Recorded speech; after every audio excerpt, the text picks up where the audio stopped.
যে আন্দোলনগুলি চলছে, এই বিষয়ে আপনার মতামত কি?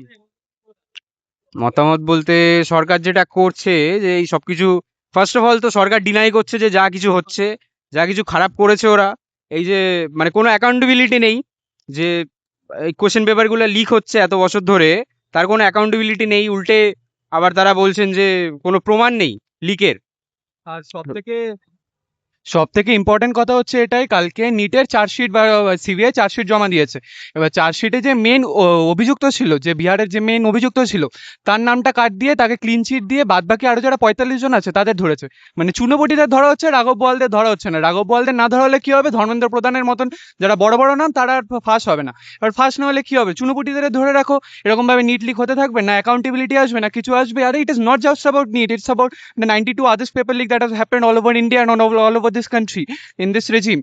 আর এটা শুধুমাত্র আমাদের এজ গ্রুপ না, একটা বাচ্চা যে সবে সিবিএসসি দিয়ে যে পাশ করে যে নিট দিচ্ছে তারও এটা, যে চাকরি পরীক্ষা দিচ্ছে তারও এটা প্রতিবাদ হচ্ছে, যে আজকে দাঁড়িয়ে আজকে যে পোস্ট গ্রাজুয়েশনে যাবে তারও এটা প্রতিবাদ। এটা শুধু একটা স্টুডেন্ট এজের গ্রুপের প্রতিবাদ নেই, প্রতিবাদটা সবার হয়ে গেছে। আর এই প্রতিবাদটা অনেকজন বলছে এটা অ্যাপলিটিক্যাল কেন হচ্ছে না, এটা কেন পলিটিক্যাল হয়ে যাচ্ছে। It is bound to be a political, কারণ আজকে সরকারের এমন কোনো একটা ইনস্টিটিউশন নেই যেটা একটা আজকে ভালো পারফর্ম করছে। From the education ministry to the health ministry to every ministry, আজকে আমরা এনভায়রনমেন্টাল র্যাঙ্কিংয়ে আমরা 177 থেকে 176-এ দাঁড়িয়ে আছি। আচ্ছা, Pakistan, Bangladesh, third world African countries আমাদের থেকে ওপরে। তো it's not just about education ministry, it's about every ministry. তো এই প্রতিবাদ হচ্ছে, প্রতিবাদটা একদম ভ্যালিড প্রতিবাদ, কিন্তু হ্যাঁ, যেসব যদি কোনো অ্যান্টি ন্যাশনাল কোনো স্লোগান ওঠে সেটা একদমই কেউ সাপোর্ট করছে না, আর কোনো সাপোর্টে আমরা কোনোদিনই ছিলাম না।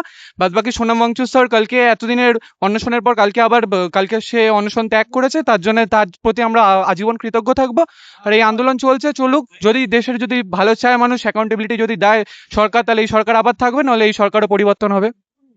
কেন্দ্রীয় শিক্ষামন্ত্রী ধর্মেন্দ্র প্রধান বা প্রধানমন্ত্রী নরেন্দ্র মোদী ইস্তফা দিলেই কি সবকিছু ঠিক হয়ে যাবে বলে আপনি মনে করছেন? না, ব্যাপারটা হচ্ছে ওরা ইস্তফা দিলেই সবকিছু ঠিক হয়ে যাবে, এটা কোনো মহান ব্যাপার না যে ওরা ইস্তফা দিলেই ঠিক হয়ে যাবে, কিন্তু এটা তো একটা তো আপনারা বারবার করে ধর্মেন্দ্র প্রধানের কেন ইস্তফা চাইছেন? এটাই তো ফ্যাক্ট, এটাই হচ্ছে ফ্যাক্ট। আজকে যদি আমি কিছু খারাপ কাজ করি, আমার মা এসে আমাকে চড় মারবে, আমার মা এসে আমার মাথায় হাত বুলিয়ে বলবে না যে তুই বাবা তুই ভালো কাজ করেছিস। আজকে যদি কেউ অ্যাকাউন্টেবিলিটি না নেয়, তাহলে সামনের দিনে কে দাঁড়াবে, কে প্রতিবাদটা করবে? আজকে যদি অ্যাকাউন্টেবিলিটি নিচ্ছে না বলে আজকে 26 দিনে মাথায় গিয়ে আজকে এই নেপাল বাংলাদেশের মতন অবস্থা হয়ে যাচ্ছে, আজকে এটা মাস আন্দোলন হয়ে যাচ্ছে। আজকে এই মাস আন্দোলন হওয়ারটা কোনো দরকার ছিল না। আজকে কিন্তু ধর্মেন্দ্র প্রধান ইস্তফা দিলে একটা যদি কেউ অ্যাকাউন্টেবিলিটি নিত, ঠিক হয়ে যেত। আজকে it's the question of accountability. আজকে ধর্মেন্দ্র প্রধানের উপর কারো রাগ নেই। ধর্মেন্দ্র প্রধান কে, একজন উড়িষ্যার একজন মিনিস্টার, আমাদের তারকে নিয়ে কি সম্পর্ক? কিন্তু আজকে তাছাড়া চেঞ্জ তো উপর থেকেই শুরু হবে, টপ থেকেই চেঞ্জটা শুরু হবে। যদি উপর থেকে চেঞ্জ শুরু হচ্ছে, মানে সেখানে সরকার দেখাচ্ছে যে আমরা অ্যাকাউন্টেবিলিটি দেখাচ্ছি, যে এত বছর ধরে উনি আছেন, অথচ কন্টিনিউয়াসলি এই যে লিকস হয়ে যাচ্ছে, এই যে লাখ লাখ বাচ্চার ভবিষ্যৎগুলো নষ্ট হচ্ছে, এই যে এতগুলো বাচ্চা সুইসাইড করেছে, তাদের দায়িত্ব কোথায়?